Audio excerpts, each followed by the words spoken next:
looking at this game against the Hawks last night, we pretty much know what Tyler is as a scorer at this stage. I think it was one of his best defensive halves I've seen him play. Just not even with the blocks. Like the blocks were cool and all, but it was more about the on-ball defense and just moving his feet and things of that nature. Trae Young trying to pick on him, and he was just not letting it happen. But most of all, when talking about an all-around player and a performance, it is Tyler Herro's playmaking that we need to discuss. It's something that's progressed over the last few weeks. It's gotten better. Uh, but just recently, we're seeing a real surge in it, and it's tying everything in his offensive game together, and it's really taking that next step. And it's important in this type of player's development. We're seeing it right now. So I just want to go through some of the reasons why his playmaking is taking that next step. And as we're going to see in these first couple of plays, it's as simple as one single read that he's making that's kind of changing everything. So let's start with the first one. First off, you're seeing Dedmon coming up and setting the screen. I think it needs to be discussed that Tyler and Dedmon pick and rolls is probably when Tyler feels most comfortable. I think it's just because Dedmon is just a trusted, simple rolling big that he knows he can throw it first of all wherever, and he'll probably catch it compared to other bigs. And he's just a simple roll guy that Tyler likes that type of simplicity when playing on the floor. So going through this, you're going to see him navigating the pick and roll. But what you're going to see the difference in usually Tyler's either going to go up with this or he's going to feed Dedmon on that roll. Kind of scooping it to him, trying to get it to him for a layup or something. But the difference is now is Tyler's watching the third defender on the floor. Like he's watching the tagger, he's watching that third defender that comes over and helps. And that is just an incredible thing to do when you're just a high-level scorer. When you're able to do that type of stuff, that's what goes and takes you to the next level. So as you see him come off this pick and roll, you see Gallinari slide over.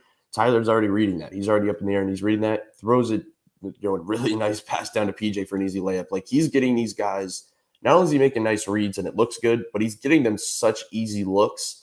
And that's the difference when you're talking about a passer making that development. Another one, probably one of his best passes, definitely his best pass in this game is you're going to see him roll down the floor kind of in transition. And he's going to quickly hesitate right there and he's going to pull Okongwu up. So now he probably could have made this feed into Omer usually. Usually it's not, now he pulled that defender out just because he's causes so many bodies, so many eyes on him. He can just kind of go from there and make the read. Usually it's a scoop pass to Omer. What does he do? He's once again reading that third defender. He knows that third defender has to come over and tag Omer if he feeds it into him. So what does he do? He waits an extra second, throws a bullet skip pass to the opposite corner for Gabe Vincent 3. Like that is just an incredible read to make. It's incredible to do when you're in that real-time NBA speed, at game speed. That's just such an important thing to just do. And he's basically – one thing is making the reads. The other thing is just physically being able to make the passes. And I think that's another thing where Tyler's at right now in his career, where he's just able to physically make those passes that I don't know if he once was. Next, Duncan Robinson coming off the bench with Tyler Herro has looked to be better and better. Like we've constantly talked about, the reason why it can't really work is because can Tyler and Duncan play together for long stretches? I think we have our answer right now at this moment. And I think, why is it working all of a sudden? Like, why can Duncan and Tyler all of a sudden play together and it look okay? I really do think it's as simple as Tyler having the playmaking surge. And it may sound crazy. Why is that impacting Duncan? Giving Tyler a safety net constantly on the floor, and Duncan Robinson, the guy that pulls defenders, as we always talk about. But most of all, just having that safety net who he can get it to in a time of need on the offensive end, where they can basically have an immediate stagger on the floor. Like Spoelstra doesn't have to move things around. This is just it.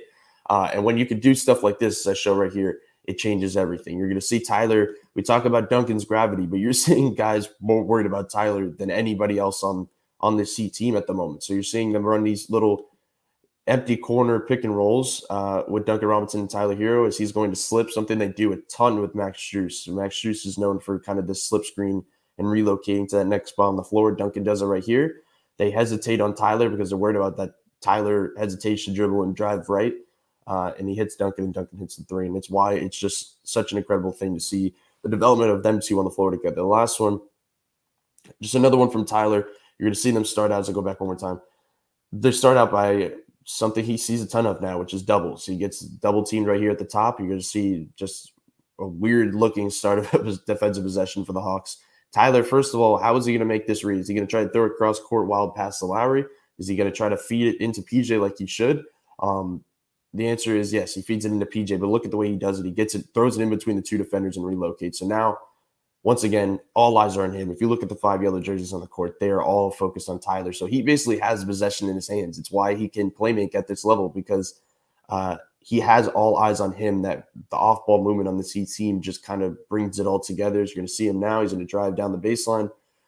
What is the read to make here? Does he kick it to Duncan, which is something I think he does really often. He always kind of keeps probing down the baseline, and he gets going to kick it out to that opposite corner. That's usually the read to make. But here he does a little something different. He gets up in the air, kind of facing that Duncan corner kick out. Like, it almost looked like he was kind of selling it a little bit. Last second, just throws a dime inside to PJ Tucker for an easy layup. Just seeing this type of stuff, this is sustainable. We could talk about, there's guys that get, double-digit assist games constantly. But this isn't a sustainable thing. We're seeing the development of a guy that is just making reads and making the passes physically at another level right now. And I think that's just when you could talk about Tyler Herro taking that next step.